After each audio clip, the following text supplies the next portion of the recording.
જૂનાગઢ જિલ્લાના માળિયા હાટીના પંથકમાં ભાજપનો ભવ્ય વિજય થયો છે।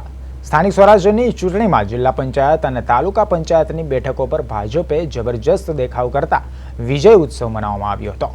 જીતના ઉત્સાહમાં ડૂબેલા કાર્યકરોએ વિજય સરઘસ કાઢી વાતાવરણ ગજવી મૂક્યું હતું। માળિયા હાટીનામાં ભાજપના ઉમેદવારોની જીત બાદ ભવ્ય ઉજવણી કરવામાં આવી હતી।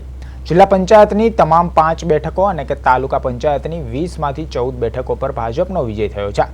વિજેતા ઉમેદવારોના સન્માનમાં યોજાયેલા વિજય સરઘસમાં ધારાસભ્ય ભગવાનજી કરગઠિયા ખાસ ઉપસ્થિત રહ્યા હતા। તેમણે મતદારોનો આભાર માન્યો હતો।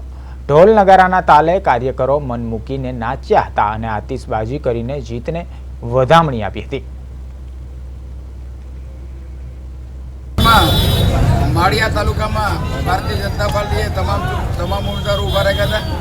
તેમાં જિલ્લા પંચાયતની 5 સીટ ભારતીય જનતા પાર્ટી વિજય થયો છે અને તાલુકા પંચાયતની 20માંથી 14 સીટમાં વિજય થયો, જેને અનુસંધાને આજરોજ વિજય સરઘસ કાઢવામાં આવ્યું। રેલવે સ્ટેશનથી પ્રતાપ ચોક સુધી વિજય સરઘસ નીકળ્યું અને હજારોની સંખ્યામાં લોકો જોડાયા અને આ તાલુકાનો વિકાસ થાય અને તાલુકાના વિકાસ માટે જે પ્રતિનિધિ ચૂંટાયેલા છે એ રાત દિવસ મહેનત કરશે એવી હું ખાતરી આપું છું। ભારત માતા કી જય।